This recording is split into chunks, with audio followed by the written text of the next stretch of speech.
Hello, everybody. Welcome to the Sustainable Schools Virtual Summit. My name is Melanie Harwood, and I'm the co-founder of Educcate Global. And today, have I got a stonker of a speaker for you today. I'll tell you what, I've missed her. She's missed me. Well, I've missed her. She's missed and I said, today, I'm tying this lady down because I am going to get this talk. Alexis, tell us all about yourself, what you do, and how it works. Amazing intro. Thank you very much.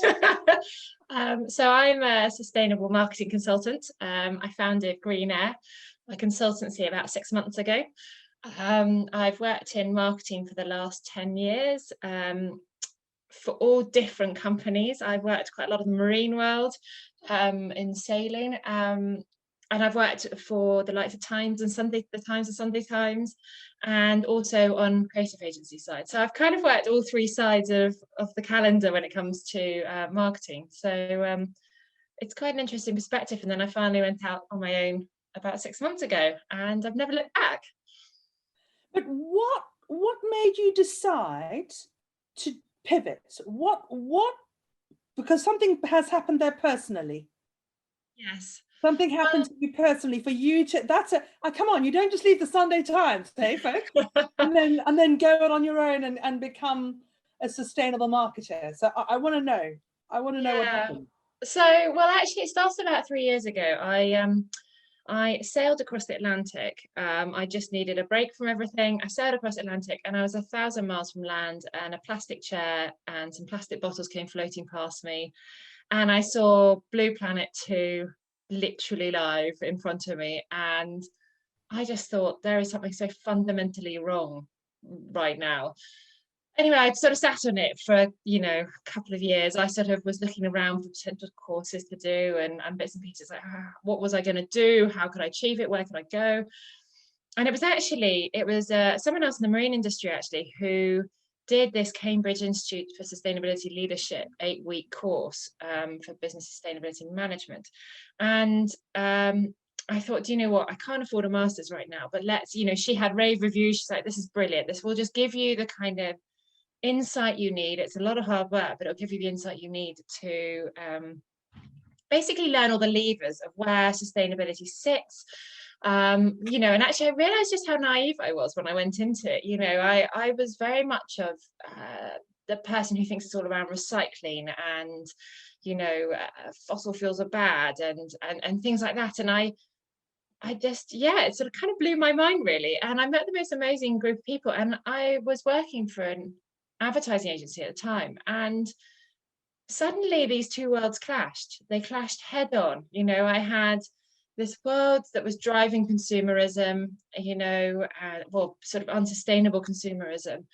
And then I now had all this newfound knowledge and this new network that was saying, this has got to change. And I couldn't see how the two fitted at the time.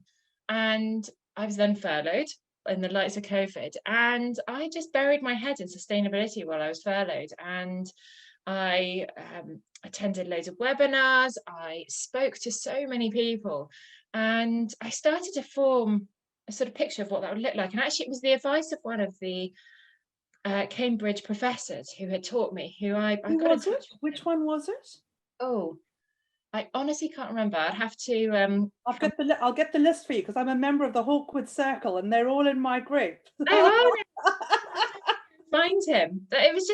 He was just amazing actually. And I literally just said, I don't know where I'm going. I said, I've been in marketing and it clashes. And now I think I need a career change.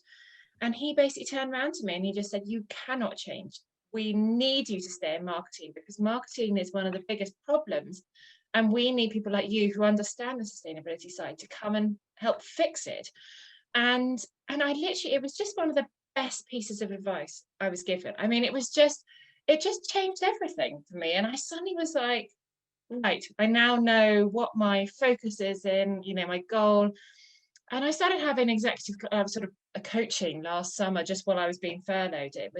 I was like a guinea pig to a friend who's just started, who's just set up as a coach on herself, and she just wanted a couple of people to try out everything on. and which was brilliant. She was absolutely fantastic. And it kind of started to come up that maybe actually setting up my own thing was actually the way I could achieve this. And actually, bizarrely, as that decision was made, I was made redundant. So it kind of actually like worked, it was kind of fate in some weird way. And that's where Green Eyre was founded. And then the final big goalpost that came out of that was and I really thank that person, is I saw someone on LinkedIn giving away 15-minute workshops for people just setting out on sustainability. And they said, look, come to me with your ideas. I will try and help you if you're a bit stuck on where to go next. And I was like, oh, I can't let that go. I'll just sign up. And I put my pitch forward, and I'd set up as a sustainability consultant and saying I could help companies with all kinds of things. Mm-hmm. And sustainable marketing was only an element of it. And he basically said, pitch to me. And I was like, okay, pitch him. And he was like, why are you going after sustainability? He was just like, you're competing against professionals who've been doing this for 20 odd years. He was like, you're never going to compete on that level. He said, the interesting perspective with you, though, is your marketing aspect. He said, you've created this new sustainability model, which I've been creating through the summer with 2 other people from my course who have worked for big clients like Visa and Pepsi Cola and all those kind of people. And we created this new marketing model of what it would look like if marketing was to fit this new sustainable business model.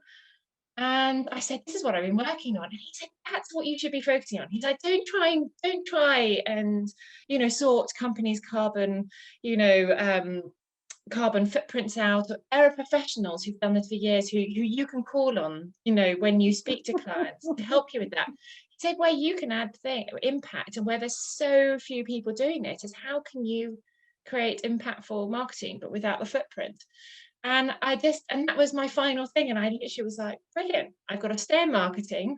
I'm not going to deviate, but I'm going to make sure that I do a bloody good job at trying to educate people and lead brands down the way, a sort of positive, impactful way, rather than a mass consumerism driven, really non-environmentally friendly way that it's currently happening right now. So there we go. Wow. I think that it's when you first come into this world, it's you start, you dip your toes in, and then you think everything that we thought was sustainability that's just on the fringes. And it's as you develop, as you grow. And that's why when we created Educate Global about 2.5 years ago, I approached the UN, Denise and I said to them, we want to educate teachers to understand climate literacy so they can teach about it, and as we've developed, because at the time we said climate change, and we went, are you going to love the story, Alex? We went, I mustn't name names, I've got to be really careful here. There was a production house that I went to in just off Bond Street, and they were and I went in there and I said, look, I want you to pitch, to put together a concept where we do a documentary or a program all about climate change in education. And they said to me, they had to sell me out of it. They said to me, you can't use the word climate change. And I said, why? And they said, it's the elephant in the room. Oh my word, Alexis. So we contacted this guy at the UN, and we went to Geneva, and we were only supposed to be there for 1 day. And he rolled us in and out. You've never seen anything like it. There we were, these 2 mums, these 2 little old ladies. I always tell people we're 2 little old ladies. I love that. We're 2 big old ladies. But anyway, and I said to Denise, I said, okay, so we've done our pitch now. Like, are we going to sit and have a cup of tea? And he was like, oh no, the next department's coming.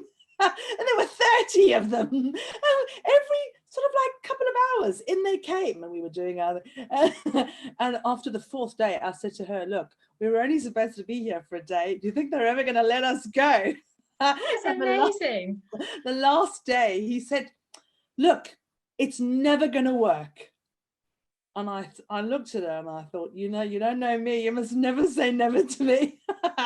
And he said, we've been down this route. We've tried this. We've got research papers. UNESCO have tried this. doesn't work. So off we went and we said, right, we're going to redesign. We're going to take, there was this website that they'd created for, it's like a free portal on the open source, and they'd created it for LEDC countries. And we said, look, just give us 5 courses from there and we'll repackage it as the climate change teacher course. We've got to start somewhere, okay? And then we trialed it. And the feedback was, no, we're too busy. Head teachers was, no, we can't do this. We want a video. Oh my goodness. I spent, do you know, because I sat there and I thought, I've been defeated. I thought, that's it. He's beat me. And I was like, I think no one's going to get me. And what I did was I said to my husband, right, I know I'm going to get the green screen up. I'm going to script this and I'm going to be doing this to camera. Auto cue me. So we did that. And then I looked at it and I said, no, it doesn't work. I said, hey, I tell you what, take me off, just have the slides and just my voice. And I tried that. I sent that to a couple of head teachers. Does this work? And they were like, oh, this is great. We can, this is great. It's a video. We can listen to it. It's great. So, oh my goodness. 6 months of my life with because you know, you can't afford the voiceovers, cost fortune, like £80,000 for one course. So there I'm sitting recording and I'm going through them, recording everyone. I hired in a team of editors that were working 24-hour shifts. I think we had about 20 editors. Jesus. 5 courses, and I wasn't sleeping. I remember having like 1 hour sleep and then waking up, and I had to record this in the dead of night because the family didn't want to wait. Eventually, 5 courses later, all audio-visual versions. That's amazing. Put them up on because we've got our own learning portal for Harvard Ed, and then we launched it, and nobody came. Oh, hang on! Before we launched it, Alexis, you're gonna love this.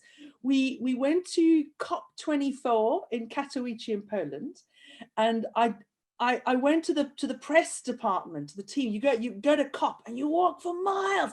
They leave the media and the PR and the press right at the end, like 8 kilometers at the end. And I'm walking, and I've got my little girl with me. She's 11 years old, and she's going, Mom. And I said, look, come on. She says, I'm hungry. I said, come on. We get to the media area, and everybody they see the little girl, and it's like, oh. And I'm like, please, I'm this little old lady, help me. And you can see everywhere. Anthony, he runs the media desk at COP, and he goes, Mel, come here, sit down. And then the other lady, Malati was her name. I must be careful because she's probably going to be listening to this. And she's like to my daughter, here's a sandwich, here's a Yakult, here's some food. My daughter, and she's like, oh. And I'm saying, she says, what do you need? I said, I need a live press conference. Why? Please, this is what we need to do. So I don't know how, they gave us the biggest press conference area. I mean, like a massive auditorium. That's amazing. And then we had to get the guy from the UN to sign off on it. And I'm sending him the message on WhatsApp going, please, you've got to sign this form. Here's the form. It's on WhatsApp. And I can see, so we get back to his stand, and the guy that is his PR guy, I can see he's looking daggers at him going, you've been here for 2 weeks. This broad turns up here with this little girl of 11, and she's already got us a live press conference. And I've still got the footage of where you can see he's like kicking me under the table going, hey, England only, England, 80 schools, Mal, 80 schools only. And we launched it, nothing happened. And then Denise and I learned how to use Twitter. We started direct messaging teachers going, please, you've got to help us. Please. Alexis, it went viral. That's amazing. It was the worst thing that could have happened. No, it was the best thing. It was the worst thing that could have happened. Why? Because there were so many schools coming in from all these different regions, and we couldn't cope. And the UN were like, no, you're on your own. No, we warned you. 80 schools only in the United Kingdom. Look at what you've done.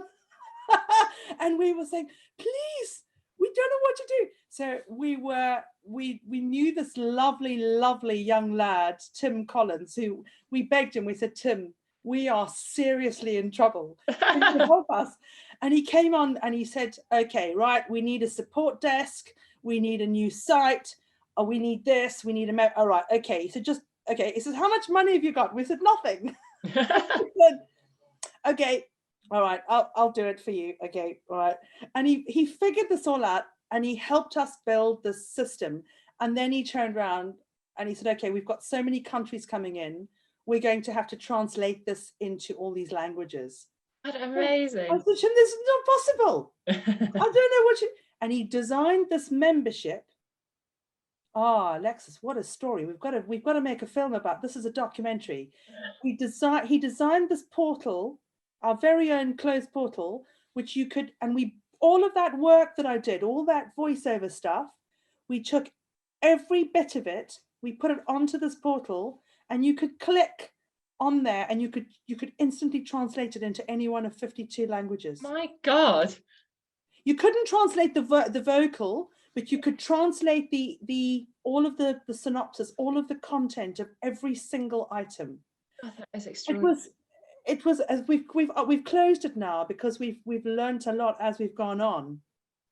But it's only when you get into this space, folks, if you're listening to this or watching this, sustainability has a way of coming in and taking you from the inside out and turning you inside out and saying, right, now get on with it.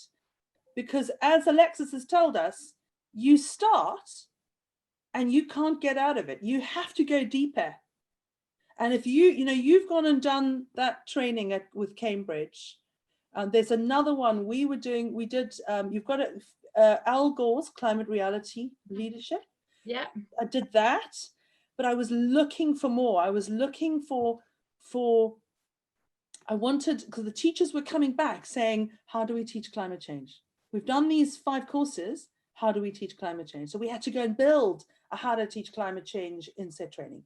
Then they were like, we need content. So we had to go and find stuff and build it and create animated children's reading programs all about climate literacy. And then we met an incredible lady, Professor Petra Moulton-Hill. And then she said, I've got the carbon literacy training, but it's only for universities. So when somebody tells me that it's only for professors, I'm like, no, we got to do this for teachers, So we've been trialing that now. We've just trialed it with the first school in the world, and we're gonna have to do something with you. We're gonna run all of our crazy marketing by you, because absolutely. I think that there is definitely a module that you could create, that you could train all of our Educate Global Award schools how to become sustainable marketers. And schools, you need this.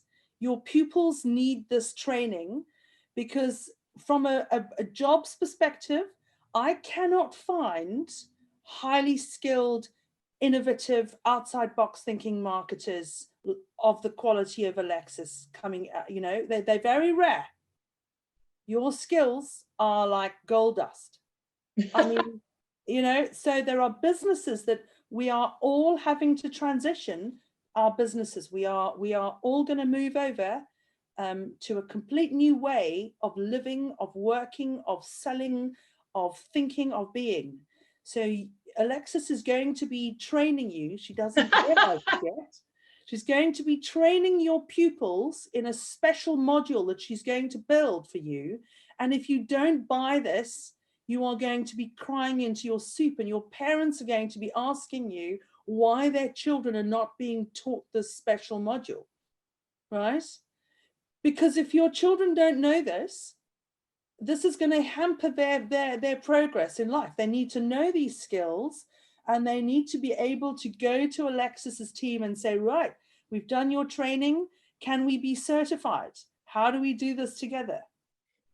Because it doesn't exist out there. It does, but only one specialist has this. And there's billions, there's 9 billion of us out there.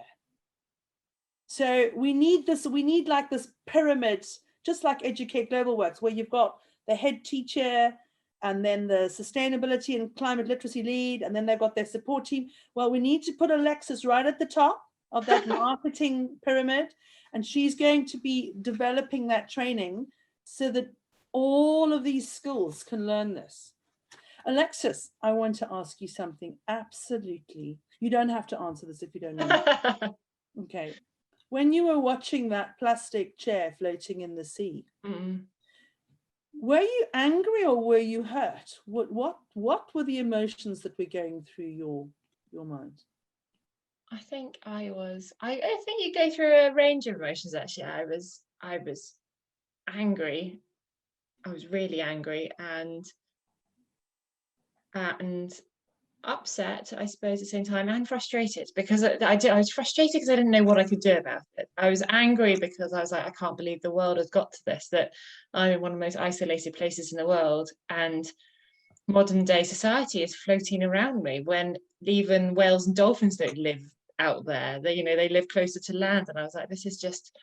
I saw more plastic than I saw seabirds at some points through the middle of the ocean, and I just got up. I felt upset as well. I think it just upsets you that it gets to that.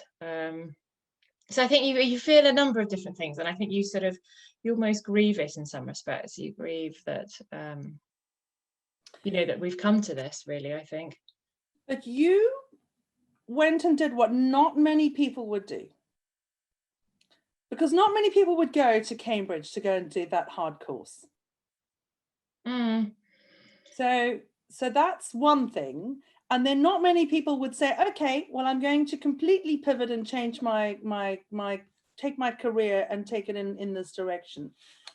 When you are pitching sustainability to businesses, sustainable marketing, what is the one thing that you point out to a business when you go in? What is that thing, that hook that gets them? I think the thing that a lot of marketing people don't, or forget, I suppose, is they are so focused on that 3 or 4% conversion rate that they forget about their wider impact. And I think that's the thing that gets to me so much. I literally was like, every single word you put out there, every single image you create, every single illustration you create, it will have an impact on every single person that touches your brand surrounding that, regardless of whether they end up buying your products or services. So I think that's the biggest point. And I think people forget that. They forget that, by what you're choosing to do has a much greater impact than just trying to convert the few into customers. And I think, and I think we need to change that. We need to, if we want to drive systemic change, we need to depict a sustainable lifestyle across every single image used, every single word used by every single brand, regardless of where they are on their transition to being sustainable. One of the easiest changes they can make is go through all of their marketing and start changing their websites, the imagery they're using, and look through it and go, is anyone carrying a disposable coffee cup? Is everyone driving around in fossil fuel cars? It's just going through all those things. When you look in a photograph of a kitchen, do you see recycling bins? It's things, it's really small things like that probably you don't realize when you see it, but as soon as you start noticing it, I was so shocked actually last summer when I was sort of strolling through London, and you're obviously surrounded by advertising, and it's just a non-sustainable lifestyle for non-sustainable lifestyle. I was like, how on earth are we going to normalize this if we're being told everywhere that it's not the way to live? I just said, that is the thing you can change really quickly, and it's the biggest impact you can have in terms of that. And I think companies forget that because they're so focused on that 3%, they forget about the other 97%. Wow. So So you don't have to tell us who the worst offenders are. You can give us your list, your top 5. Who are your favorite sustainable brands at the moment? Oh, I would say Finisterre, the clothing brand, is pretty amazing. We interviewed actually them not so long ago actually for my podcast, and the founder was just so inspirational. I mean, he's one of very few. He started with it baked in 20 years ago, sustainability. So he's never not done it. It's always been part of things. I think he's just extraordinary from that perspective. Oh gosh, you're really putting me on the spot. I think I have a huge love for I've learned a lot. I'm working with a wonderful sustainable investment platform right now, app called Climate Invest. And I think what they're trying to achieve is incredible, educating people about where your money's invested. I think that is just extraordinary. And the fact that where you invest your money has 27 times more impact than not flying, going on a vegan diet, turning lights off. I mean, everything combined, where you invest your money has 27 times more impact, according to Nordea Bank. So I think they're really interesting. I think then if you're sitting in the finance world, I think Triodos, the bank that only invests, the bank's money in good areas, I think is a wonderful brand. I'm trying to think. I think some of the food brands are fantastic. I think Riverford Organics, the food box. That's partly because I come from down in the southwest of England, though, so I have a huge love for the southwest of England.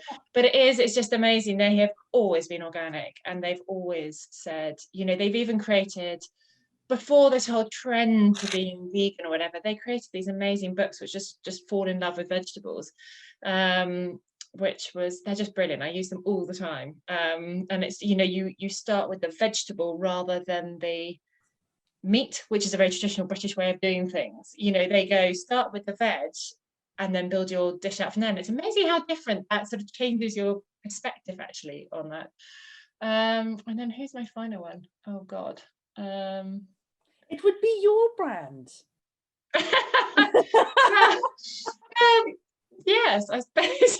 I suppose starting to build it. Yeah. What is the name of your agency? What is the name of your sustainable agency? So my surname is Eyre, like Jane Eyre, and it was my brother-in-law that came up with the brand name Green Eyre. So it's a play off my surname, which really confuses some people because some people don't know how to pronounce my surname, so it's completely lost on them. It's Green Eyre. So what we've been doing with Educate Global is, you're going to be pretty excited, but you're the missing piece of the puzzle. Amazing. We're just trialing something in one of our very first Gold Award schools. And we are going to be turning that school into a PR and marketing agency for good and for planet. Amazing. And but they're going to need some training. A challenge. So I think that what we need to do is we need to have a session with you and with Homegrange School. So what we're doing, which is a little bit crazy, everybody said to me, you can't do this. And when you say can't to me, it's not a good word. I had my colors done. I was told yesterday that I'm a red. and the guy said, when you're a red, don't ever say no to a red. So, and what I wanted to do was, I said I wanted to teach the teachers, the pupils and their parents, so that we have this, and they have a media portal, which has been specifically designed for the school, repurposed, because it's normally used by big brands. And I've gone to the company that's created this portal, and I've said, right, I want you to tweak it for me ever so slightly, and children are going to be writing press releases. And I remember the guy looking at me going, children? I said, yes, children. And he went, how old? I said, well, they're going to be about 9-10 years old upwards. And he said, 9. 9, 10 years old. No, I'm not going to have. I said, I'm telling you now, I've seen some 9, 10-year-olds write beautifully. And I'm quite sure that if we gave them some training, they could write press releases. And I could see him sort of like, you know, he was on the Zoom and he was like edging towards the door. And I said, no, get back here. And I said, we're going to democratize the media, but we're going to give children the opportunity to learn the skills, but they're going to need specialists to help them. So I said, so we've got some training.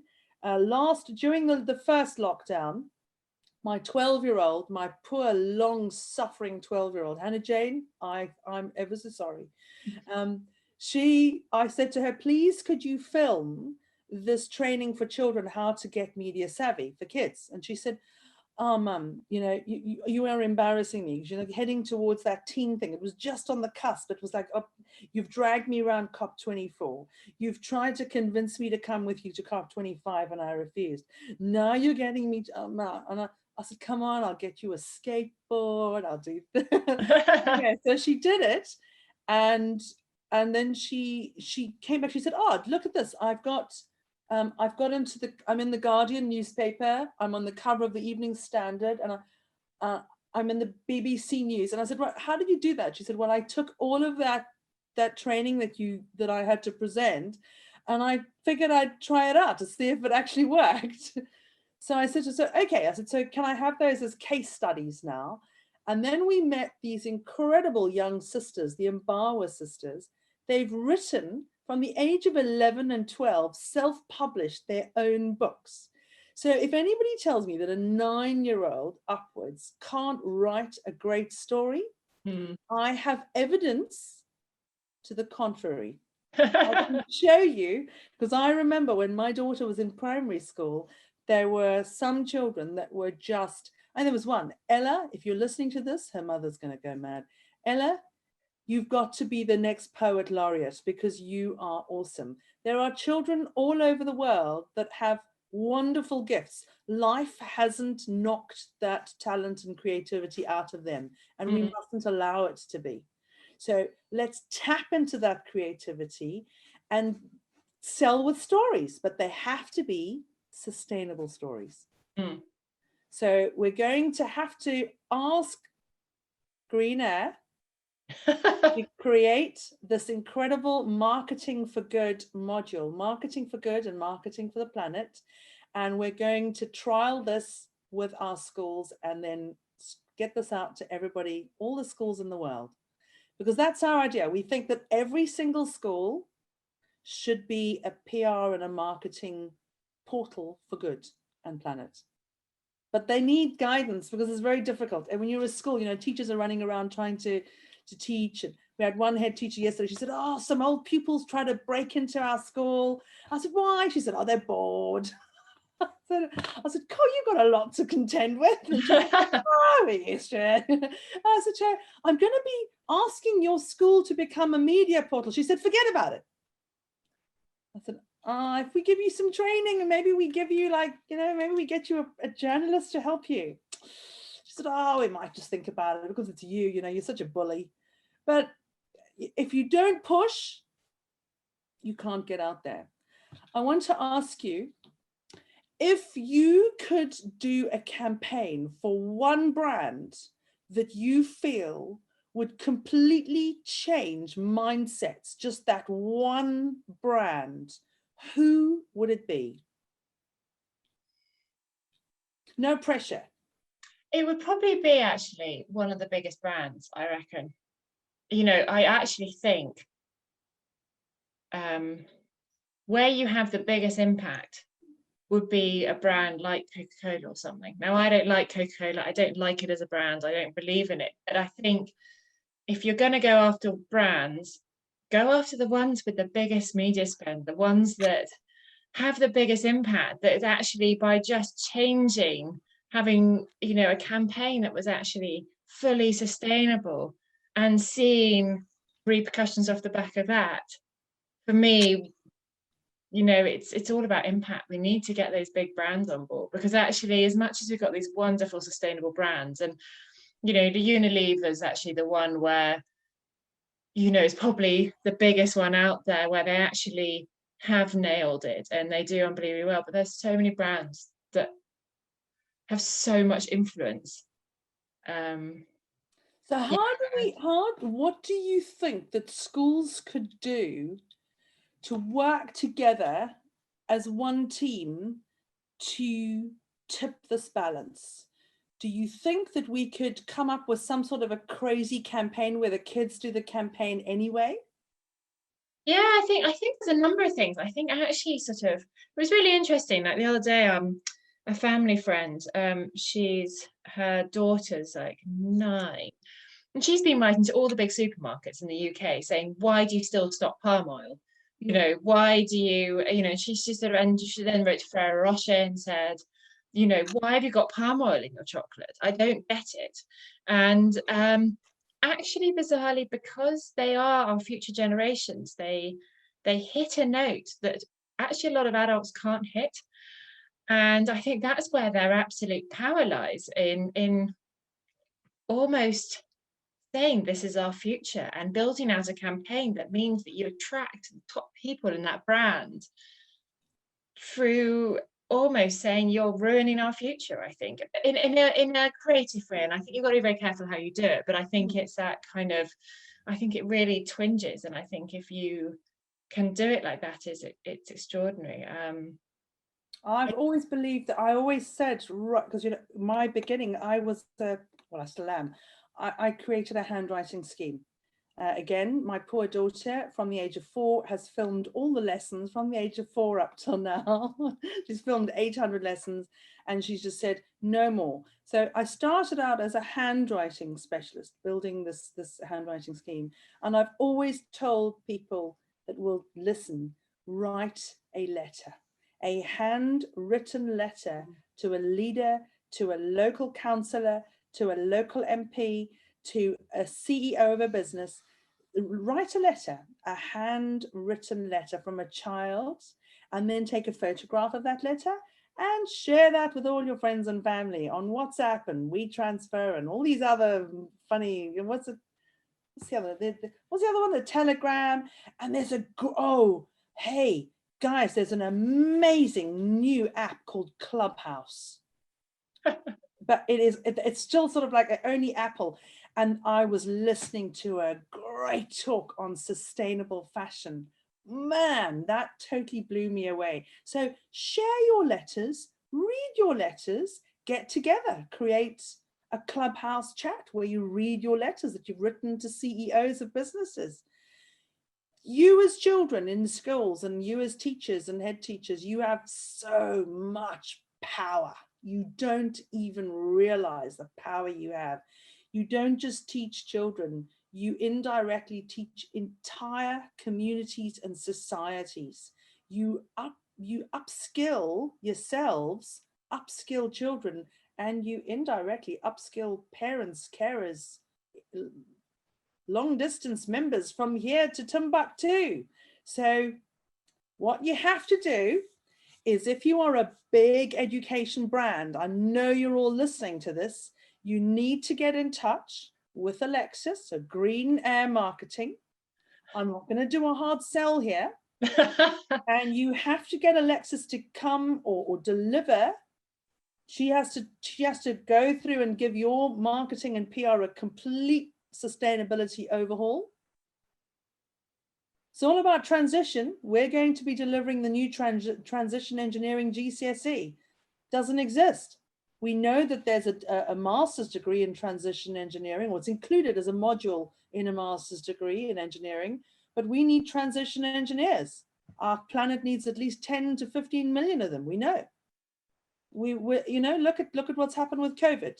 We can't have islands saying, that the rest of the world has to support them. They need to transition away from tourism. Can't be your only form of economic, industry. You've got to start transitioning. So we need to, Alexis, you're hired. You're going to help me sell transition engineering as a GCSE to every school on the planet. Okay, that's it. We're going to join forces. Now I know why I had to track you down. You know, I mean, I had to, any which way possible. I even had to get you onto the Sustainable Schools Virtual Summit just to put you on the spot.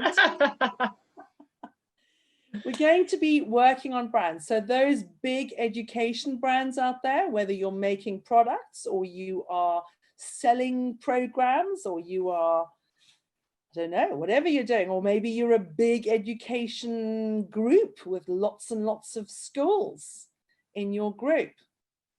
You're going to be reaching out for this agency and they're going to be repackaging everything that you do and promoting you, helping you with your promotion so that you are a sustainable education group. So that's what we want to do.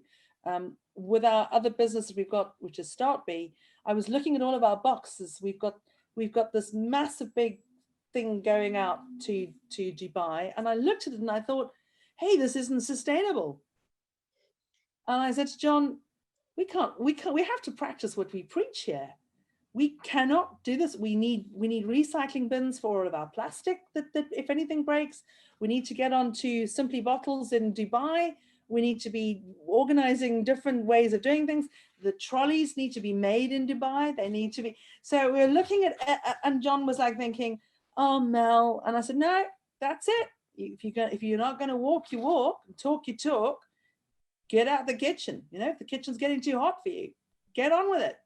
So we all need to make that change. If you could do things differently, if you had your life over, what is the one thing, because of where you are now, what would you have done, changed a long time ago? Oh, that is a tricky one. Anything at all, a car, diet, education, job, anything. Would you have told somebody to go and stick a job that you should never have done? Anything that if you could rewind sections and edit it out as if you were an editor, what would you do differently? I honestly don't know. I think actually, like, I look back over everything and I jumped into sustainability when I did, and I don't think there was anything I could have done about it. I think that was a timing thing. It would have been wonderful to have gone into it earlier, but I think the wealth of knowledge that you get from loads of different jobs and industries actually has probably helped me quite a lot. I would say, would I travel less? But then I think if I traveled less, I wouldn't have met all the amazing people that I would have met. So I think it probably would have been, if it was to be anything, it was knowledge about your transport when you go traveling, to the impact it had, because I think I would have made probably slightly different. I probably would have sailed around the world instead, actually, in all fairness. If I'd known that the carbon footprint of flying was whatever it was, I probably would have actually just gone, do you know what, sod it. I'm going just to sail around the world rather than go by plane. It's things like that, I think, and I think that was the knowledge thing. If I'd known the impact of traveling, I probably would have. I don't think it would have ever stopped me, because I think traveling and meeting new people and cultures and everything actually is really good for you. And I think, especially in this current situation, I think it's very easy to be here in the UK, where actually we have an abundance of rain, and we have a very good, we have a wonderful economy, really. I mean, despite COVID and everything, we actually are really lucky. And I think without seeing how other people live and everything else, I don't think it would have really driven such fire inside me to want to make a difference. So I think I hear it all the time, and I think just saying no to travel actually could be really detrimental to people in the future. I just think there are different ways of traveling. I think had I known that, I think things would have changed. So I think that's probably what I was sent a video yesterday, and I've been ever so rude, I haven't replied. A chap called Alan Perry. Alan, you are on my list. Now, Alan is in sustainable travel. And he's an inventor, and he's looking at completely reinventing aeroplanes and the way that their carbon footprint. So that might be an interesting for sustain. I know it's got nothing to do with sustainable schools, but it has everything to do with sustainable schools. We have one of our sustainable schools is a UTC, a University Training College in Birmingham, and the students there are studying aeronautics engineering. Amazing. So all of what they're doing with Educate Global and what's being, the knowledge that's being imparted to them via their teachers there, I'm hoping that they're going to absorb some of that, and they're going to go into those jobs as aeronautic engineers, and they're going to redesign all of the systems. They're going to be our transition engineers in that field. So I will, Alan, you are on my list. You're going to be doing a talk all about what students can be doing to study aeronautical engineering and change the way we think. We had an amazing talk with Professor Susan Krumdiek. Oh my word. She is like genius, genius, genius. You've never met anybody like this lady. She blew my mind completely. And she showed me, I mean, I'm not allowed to share it because the first meeting I had with her, she showed me what her students were putting together. So she delivers this engineering master's degree and PhD in Christchurch University in Australia, New Zealand, I think it is. And one of the modules is transition engineering.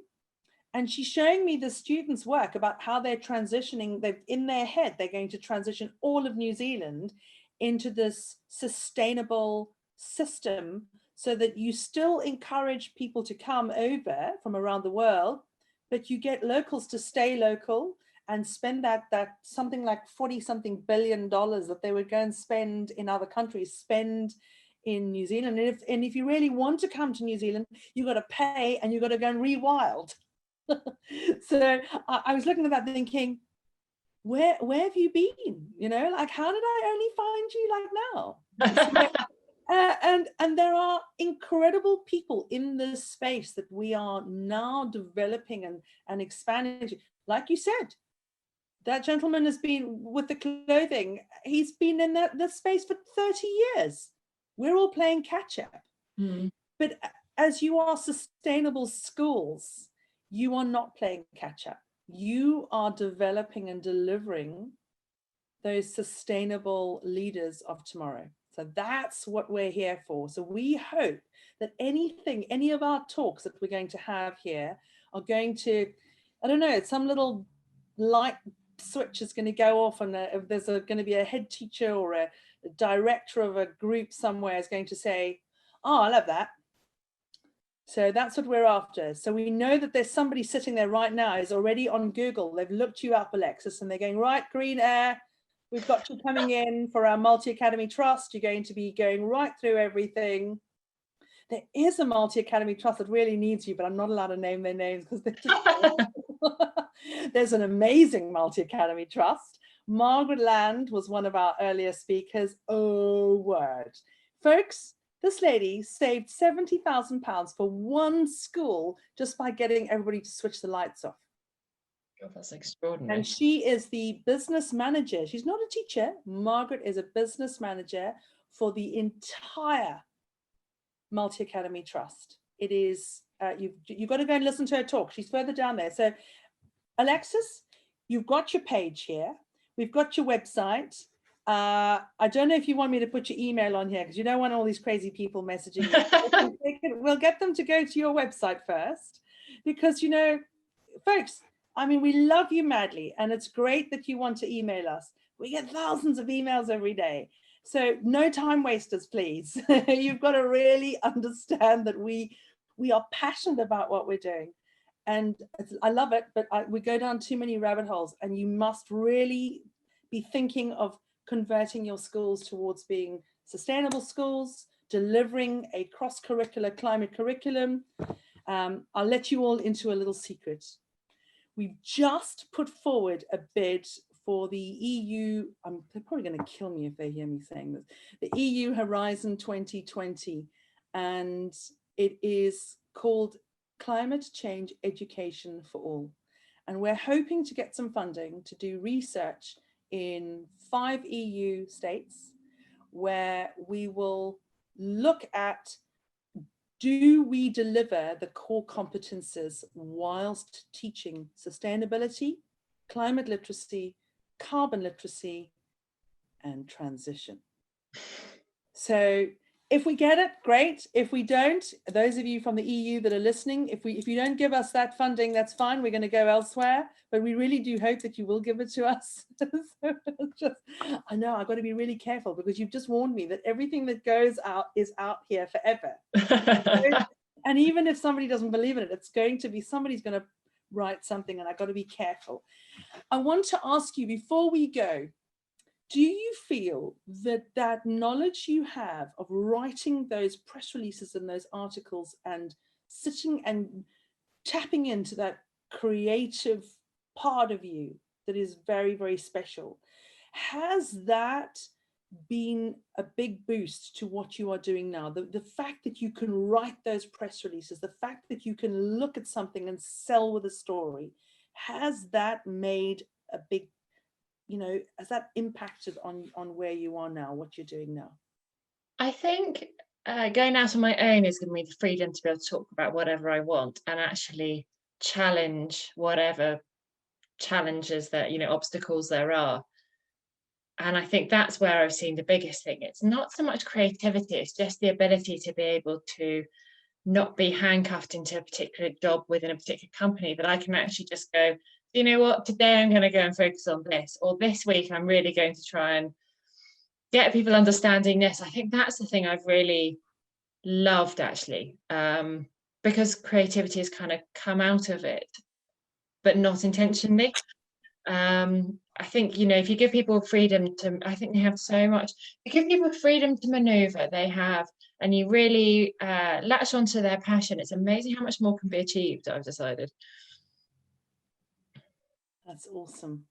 Do you want to leave us with anything at all? Is there anything that we haven't covered in this? Because I mean, this is the first talk of many. That that's it. I know where I've got your website, I've got your email, I've got your number. I'll have to be booking, and I've got you on LinkedIn. You're probably gonna like, it's like block me from all of them now. It's like, no, that woman. After this talk is over, if that woman, and I said, if that woman ever messages me again, do not let her know that I'm here. I know that this will be the first of many, many talks, because I'm fascinated by sustainable marketing, and I think you get off that train, that train in Madrid to go to COP25, and you see all these massive billboards marketing this one and that one, and you just think, hang on a minute, you guys have lost. And you see Coca-Cola as you walk down that big entrance to that massive big that hall, because it was all cancelled in Chile, so it was all held in Madrid, and you just think, Coca-Cola, how can this be sponsoring Conference of the Parties? Hello, it's like there must be some tone deafness going on here. So it's kind of like the Olympics, isn't it? I mean, it's exactly the same. You see sort of McDonald's and Coca-Cola, probably some of the unhealthiest brands, sponsoring some of the fittest people in the world. It's just, it's a complete clash of, it's a complete clash. I almost, it scares me that money means that people give in and let those kind of sponsorships happen, because I think you are undermining that event by the very nature of letting those brands come in. Yeah. Unless they are, and I am all for that. There is going to have to be a lot of transition happening. I'm fully for that, and I appreciate that people are not, company is not going to go from the world's biggest plastic producer to not a plastic producer at all overnight. I mean, that is billions of pounds worth of technology that needs changing. I get that. But I think saying that you're behind something like COP26 and COP26 organizers saying they're okay with that, it's such a, it's almost undermines everything else that you're saying at that event in some respects. It's quite extraordinary. Have you ever been to a conference of the parties, Alexis? No, I really want to go next year. Oh, you're wasting your time. Or this year. I'll tell you what, it's nothing more than a talking shop. Sorry, whoever, if you're listening, if I'm going, I have to know that I'm going to, yeah, I'm not a great fan, because you think that you're going there and it's going, and everybody pins their hopes on it, and all the messaging that I'm hearing in the PR that's coming out, oh, we're going to have COP26 and this is it, and they're going to solve everything. And you go there and you watch these talks and they go, oh, we need to do another research paper. And you just think, come on, how many research papers do we have to do here? Like, guys, we get it. We know it's wrong. What are we going to do about it? So there's like this disconnect.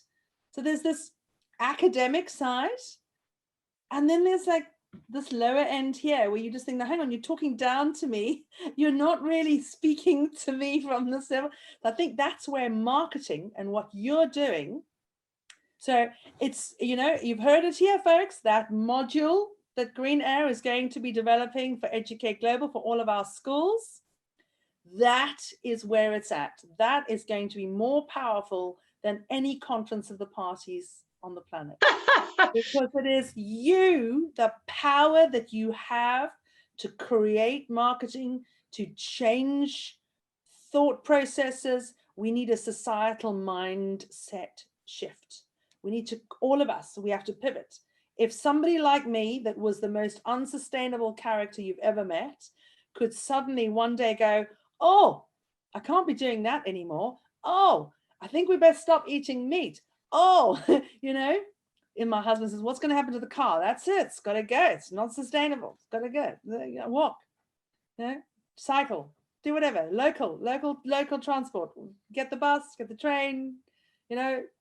So I've got to go to Dubai, and I'm thinking, how am I going to get to Dubai? Am I going to bus it? Am I going to sail it? How am I going to? And I'm already thinking, my head is going, right, okay, what are we going to do? Where are we going to go? So you change. Everything changes. And if a lot of children, I mean a lot, we're talking a couple of 100 million, if a couple of 100 million children do your training and they all start delivering that new form of marketing, that sustainable marketing, it's more powerful than conference of the parties. That's gonna be it. So I don't know, that for me is everything. That's my dog. That's my Great Dane, busy shaking herself off there. I'm so sorry, so rude. Alexis, you've been absolutely fantastic. I'm so glad that you didn't give up on me. Well, thank you for having me. I mean, I'm amazed that you're still speaking to me. No, not at all. No, it's been brilliant. So everybody and anybody that's listening to this, you've got Alexis's details on the page below. You're going to have the transcript of this entire talk on the podcast. You can get in touch with her, hire her, get her to change everything for you. And from me, Melanie Harwood, and Alexis Eyre from Green Eyre Marketing, I'm from Educate Global. We wish you all a fantastic, fantastic day wherever you are in the world. And we look forward to seeing you all on the other side. Thank you very much.